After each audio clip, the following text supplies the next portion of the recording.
Hi everyone, welcome back to the channel. In today's video, we are going to learn a very interesting and useful topic, the use of the word to. To is a small word, but it's very powerful. If you use it correctly, your English will reach to the next level. So ಇವತ್ತಿನ ಈ ವಿಡಿಯೋದಲ್ಲಿ ನಾವು to ಈ word ಅನ್ನ use ಮಾಡೋದು ಹೇಗೆ ಅನ್ನೋದನ್ನ ಕಲಿಯೋಣ. ಈ ವರ್ಡ್ ಚಿಕ್ಕದಾಗಿದ್ರು ಕೂಡ ಬಹಳ ಪವರ್ಫುಲ್ ಆಗಿದೆ.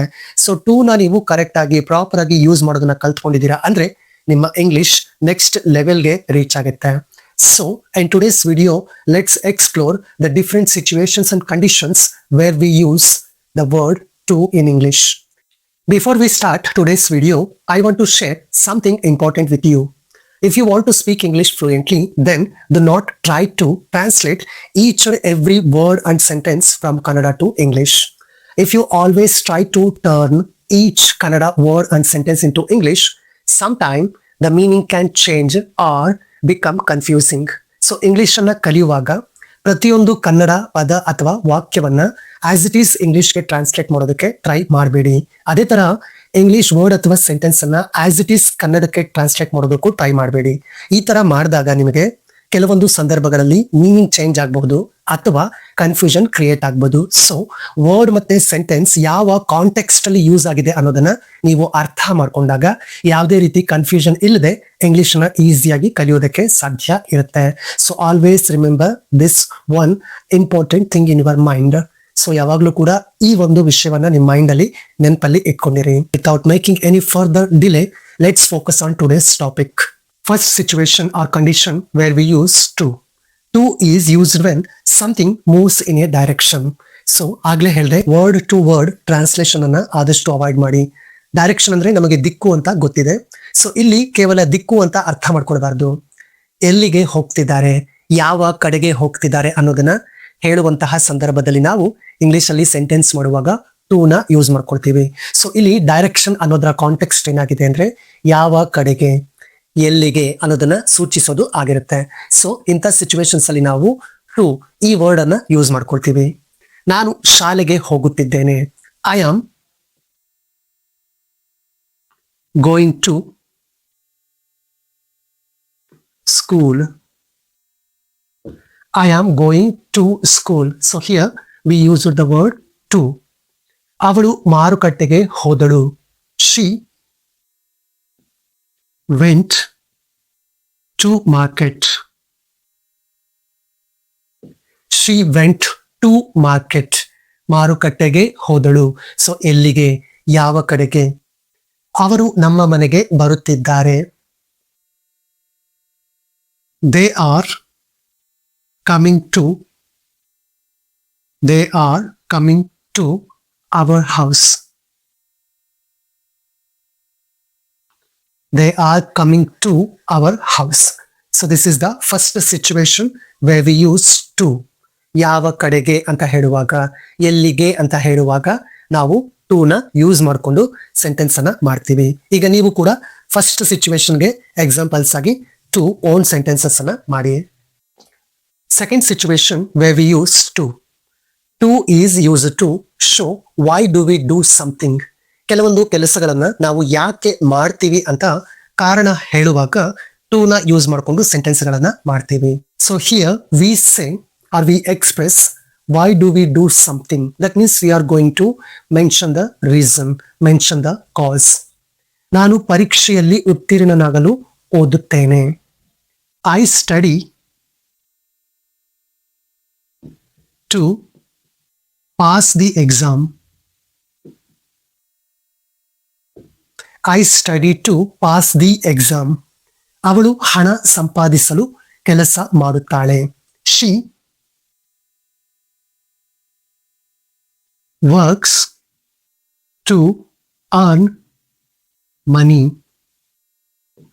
She works to earn money. Why does she work? She works to earn money. Why do you study? I study to pass the exam. ಅವನು ನನ್ನನ್ನ ಭೇಟಿ ಮಾಡಲು ಬಂದನು. He came to meet me. He came to meet me. So here in all these three sentences, ಈ ಮೂರು ಸೆಂಟೆನ್ಸ್ಗಳಲ್ಲಿ to ನ ಏನಕ್ಕೆ use ಮಾಡಿದೀವಿ ಅಂದ್ರೆ why do we do something, ಯಾವುದಾದ್ರೂ ಒಂದು ಕೆಲಸವನ್ನ ನಾವು ಯಾಕೆ ಮಾಡ್ತೀವಿ ಅನ್ನೋದನ್ನ ಹೇಳೋದಕ್ಕೆ. To pass the exam, to earn money, to meet me. So here we are mentioning the reason, mentioning the cause. Reason ಅಥವಾ ಕಾಸ್ ಅನ್ನ ಮೆನ್ಷನ್ ಮಾಡ್ತಾ ಇದ್ದೀವಿ. So this is the second situation where we use the word to. Third situation where we use the word to before verb. Base ವರ್ಬ್ಗಳ before ಕೂಡ ನಾವು to ನ use ಮಾಡ್ಕೊಳ್ತೀವಿ. ಆಗ ಅದನ್ನ ಇನ್ಫಿನಿಟಿವ್ ಅಂತ ಕರಿತೀವಿ. So base verb before to ಬಂದಾಗ that is an infinitive or infinitive form. ಅಂದ್ರೆ to eat, to study, to drink, to watch, to run. ಇಲ್ಲೆಲ್ಲ ಕೂಡ ಏನಾಗುತ್ತೆ ಅಂದ್ರೆ ತಿನ್ನಲು, ಕುಡಿಯಲು, ಓಡಲು, ಮಾಡಲು, ನೋಡಲು ಈ ರೀತಿ ಬರುತ್ತೆ. ಸೊ ವರ್ಬ್ ಅನ್ನ ಈ ರೀತಿ ಯೂಸ್ ಮಾಡ್ಕೊಳ್ಳುವಾಗ ನಾವು ಇನ್ಫಿನಿಟಿವ್ ಫಾರ್ಮ್ಸ್ ಅನ್ನ ಯೂಸ್ ಮಾಡ್ಕೊಳ್ತೀವಿ. ಸೊ ಆ ಇನ್ಫಿನಿಟಿವ್ ಫಾರ್ಮ್ ಅನ್ನ ಹೇಗೆ ಯೂಸ್ ಮಾಡ್ತೀವಿ ಅನ್ನೋದಾದ್ರೆ ಬೇಸ್ ವರ್ಬ್ ಬಿಫೋರ್ ನಾವು ಟು ನ ಸೇರಿಸ್ಕೊಳ್ತೀವಿ. ಸೊ ಈಗ ಈ ಸೆಂಟೆನ್ಸ್ ಗಳನ್ನ ಇಂಗ್ಲಿಷ್ ಅಲ್ಲಿ ಹೇಳಿದಾಗ, ನಾನು ತಿನ್ನಲು ಬಯಸುತ್ತೇನೆ, I want to eat. I want to eat. To eat refers to ತಿನ್ನಲು. ನಾನು ತಿನ್ನಲು ಬಯಸುತ್ತೇನೆ. ಅವಳು ನೃತ್ಯ ಮಾಡಲು ಇಷ್ಟಪಡುತ್ತಾಳೆ. She likes to dance. She likes to dance. ನೃತ್ಯ ಮಾಡಲು, ನೃತ್ಯ ಮಾಡಲು, to dance. ಅವನು ಓದಲು ನಿರ್ಧರಿಸಿದನು. He decided to study or to read.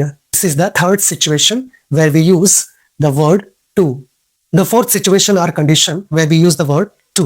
To na use ಮಾಡುವಂತಹ ನಾಲ್ಕನೇ situation. To is used when giving something to someone. ಯಾರಿಗಾದ್ರೂ ಏನನ್ನಾದ್ರೂ ಕೊಡುವಾಗ, ಕೊಟ್ಟಾಗ, ಕೊಟ್ಟಿದ್ದಾಗ ಅದ್ರ ಬಗ್ಗೆ ಹೇಳುವಾಗ ನಾವು to ನ ಯೂಸ್ ಮಾಡ್ಕೊಂಡು ಸೆಂಟೆನ್ಸ್ ಅನ್ನ ಮಾಡ್ತೀವಿ. And here to for receiver. Here to for receiver. ನಾನು ಅವನಿಗೆ ಒಂದು ಪುಸ್ತಕ ಕೊಟ್ಟೆ. I gave a book to him. To him. So who is the receiver here? It's him. ಅವನು. So to him. ಅವಳು ನನಗೆ ಸಂದೇಶ ಕಳುಹಿಸಿದಳು. She sent a message to me. She sent a message to me. To me. ಅವನು ನಮಗೆ ಪಾಠವನ್ನ ವಿವರಿಸಿದನು.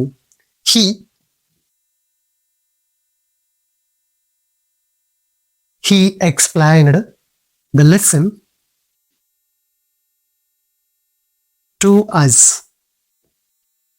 He explained the lesson to us. So this is the fourth situation where we use the word to. The fifth situation where we use the word to. To na use ಮಾಡುವಂತಹ ಐದನೇ ಸಂದರ್ಭ. To is used for time range. It is used for time range. ಎಲ್ಲಿವರೆಗೆ, ಎಲ್ಲಿ ತನಕ ಅಂತ ಹೇಳುವಾಗ ಆ sentence ಗಳನ್ನ ಮಾಡೋದಕ್ಕೆ ನಾವು ಟು ನ ಯೂಸ್ ಮಾಡ್ಕೊಳ್ತೀವಿ. ನಾನು 9 ರಿಂದ 5 ಕೆಲಸ ಮಾಡುತ್ತೇನೆ. I work from 9 to 5. I work from 9 to 5.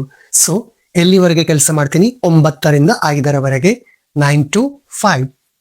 ಅಂಗಡಿ ಸೋಮವಾರದಿಂದ ಶುಕ್ರವಾರದವರೆಗೆ ತೆರೆದಿರುತ್ತದೆ. The shop is open. The shop is open from. The shop is open from Monday to Friday. The shop is open from Monday to Friday. ಸೋಮವಾರದಿಂದ ಶುಕ್ರವಾರದವರೆಗೆ. ಅವನು ಬೆಳಗ್ಗಿನಿಂದ ರಾತ್ರಿ ತನಕ ಓದಿದನು. He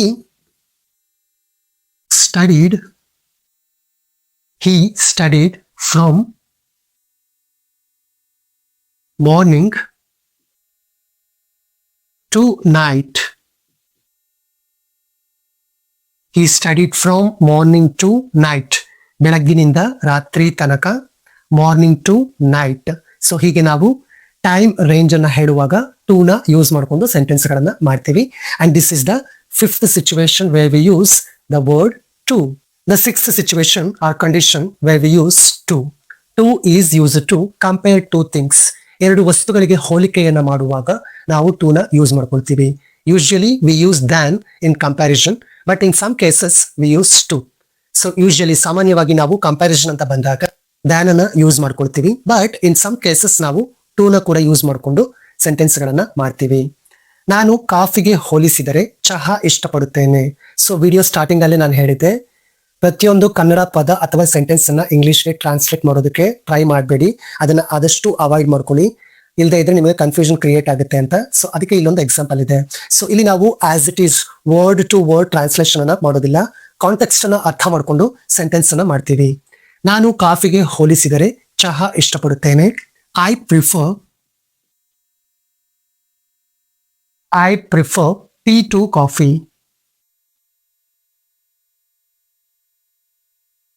I prefer tea to coffee. ನಾನು ಕಾಫಿಗೆ ಹೋಲಿಸಿದರೆ ಚಹಾ ಇಷ್ಟಪಡುತ್ತೇನೆ. ಅವಳು ನನಗೆ ಹಿರಿಯಳು. She is senior to me.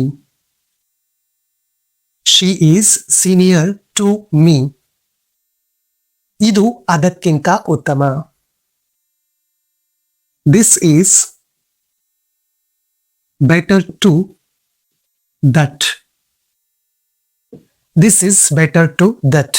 So ಹೀಗೆ ನಾವು ಟೂ ಥಿಂಗ್ಸ್ ಅನ್ನ ಕಂಪೇರ್ ಮಾಡುವಾಗ ಟು ಈ ವರ್ಡ್ ಅನ್ನ ಯೂಸ್ ಮಾಡ್ಕೊಂಡು ಸೆಂಟೆನ್ಸ್ ಗಳನ್ನ ಮಾಡ್ತೀವಿ. ಬಟ್ ಯೂಶಲಿ ದ್ಯಾನ್ ಅನ್ನ ಯೂಸ್ ಮಾಡ್ಕೊಳ್ತೀವಿ. In some cases we use the word to. So this is the sixth situation where we use the word to. Now I believe you have definitely understood that to is a small word but very powerful.